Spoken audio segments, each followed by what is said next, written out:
क्या आपने कभी सोचा है कि अगर दुनिया के सबसे भीषण युद्ध और इतिहास की सबसे जानलेवा गर्मी एक साथ आ जाए तो क्या होगा? 2026 महज एक कैलेंडर का साल नहीं, बल्कि मानवता के लिए एक अल्टीमेट टेस्ट होने वाला है। आज हम उस डेथली कॉकटेल की बात करेंगे जो विज्ञान, इतिहास और युद्ध के बारूद से मिलकर बना है। सन 1815 माउंट टेम्बोरा का फटना। यह हिरोशिमा परमाणु बम से 52,000 गुना अधिक शक्तिशाली था। इसने प्रत्यक्ष विस्फोट से 10,000 और भुखमरी से 90,000 से ज्यादा जानें लीं।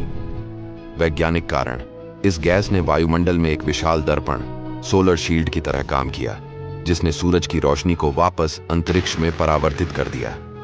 वैश्विक औसत तापमान में 0.7 डिग्री की कमी हो गई। 1816 में दुनिया के कई हिस्सों में गर्मी आई ही नहीं। आधुनिक इतिहास के सबसे बड़े गुजारे के संकट के दौरान अमेरिका और यूरोप में अनाज की कीमतें 500% तक बढ़ गईं, जिससे भूखमरी फैल गई। यातायात व्यवस्था ठप हो गई क्योंकि चारे की कमी से घोड़े मरने लगे। लेकिन आपदा ने समाधान खोजे। घोड़ों की कमी से साइकिल का आविष्कार हुआ और कृषि की विफलता ने आधुनिक उर्वरक, फर्टिलाइजर उद्योग की नींव रखी। प्रसिद्ध लेखक लॉर्ड बायरन ने लिखा, मेरा एक सपना था जो पूरी तरह सपना नहीं था। चमकता सूरज बुझ गया था। 1930 का दशक, द डस्ट बाउल। यह केवल सूखा नहीं, इंसानी लालच की कहानी थी। ट्रैक्टरों से जमीन को इतनी गहराई तक जोता गया कि उपजाऊ मिट्टी पाउडर बन गई। 1931 का भीषण सूखा। जेट स्ट्रीम ने इस मिट्टी को हजारों फीट ऊंचे बादलों में बदल दिया। ब्लैक संडे, 14 अप्रैल 1935 को धूल की दीवार ने पूरे शहरों को निगल लिया। धूल लोगों के फेफड़ों तक पहुंच गई, जिससे बच्चों में डस्ट निमोनिया फैल गया। गवाह लॉरेंस स्वोबोडा ने कहा, यह ऐसा था जैसे आधी रात हो गई हो।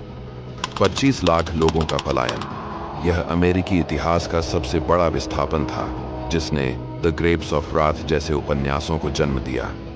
1998 सुपर एल नीनो। 20वीं सदी का सबसे शक्तिशाली जलवायु चक्र। समुद्र के तापमान में 5 डिग्री सेल्सियस की वृद्धि ने पूरी दुनिया के हवा के बहने का तरीका और उसका फैलाव पैटर्न को उलट दिया। पेरू के मछुआरे जुआन कार्लोस ने कहा, समंदर उबल रहा था, मछलियां गायब हो गईं और पक्षी मरने लगे। समुद्री पारिस्थितिकी तंत्र ठप हो गया।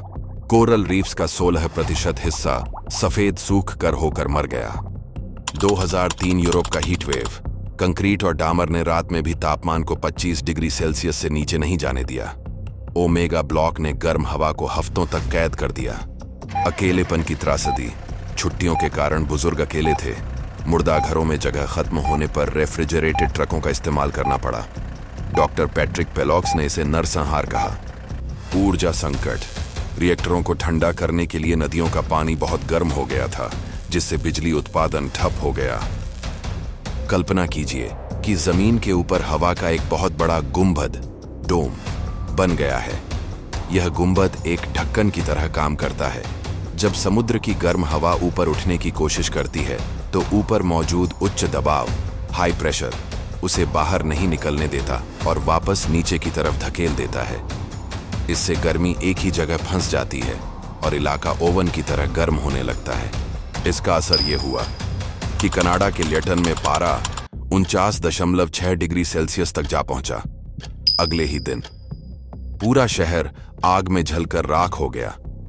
वहां के मेयर जॉन पोलरमैन ने कहा, मुझे लगा जैसे गाड़ी के टायर पिघल रहे हैं।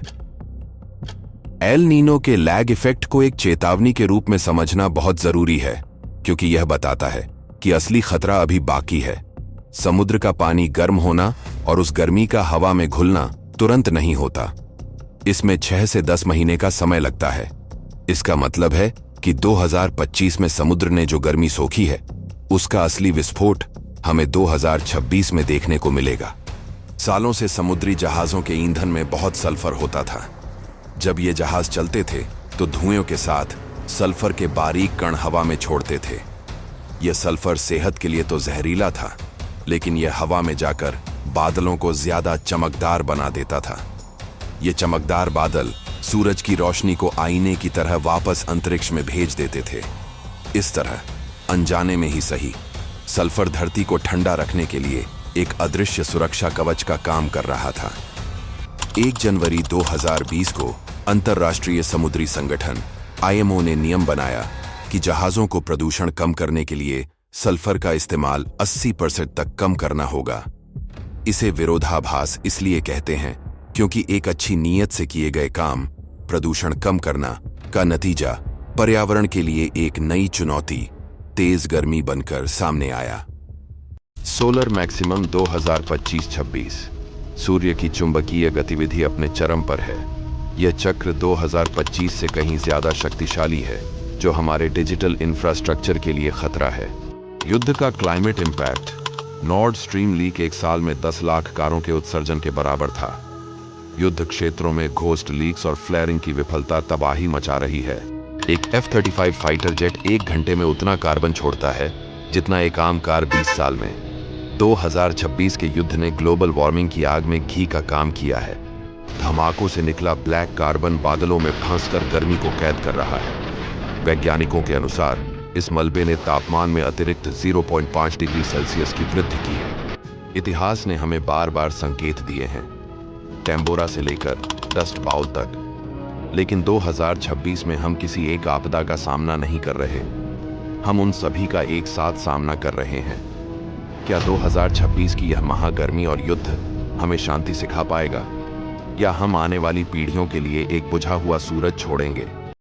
हमारी दुआ है कि हम सब मिलकर इस धरती को फिर से संवारें और अपनी आने वाली पीढ़ियों को सुरक्षित और ठंडा भविष्य दें। अगर आपको हमारा यह प्रयास अच्छा लगा हो तो हमें सपोर्ट करें। हमारे चैनल डॉक्यूमेंट्री बन को सब्सक्राइब करें, वीडियो को लाइक और शेयर करें। धन्यवाद।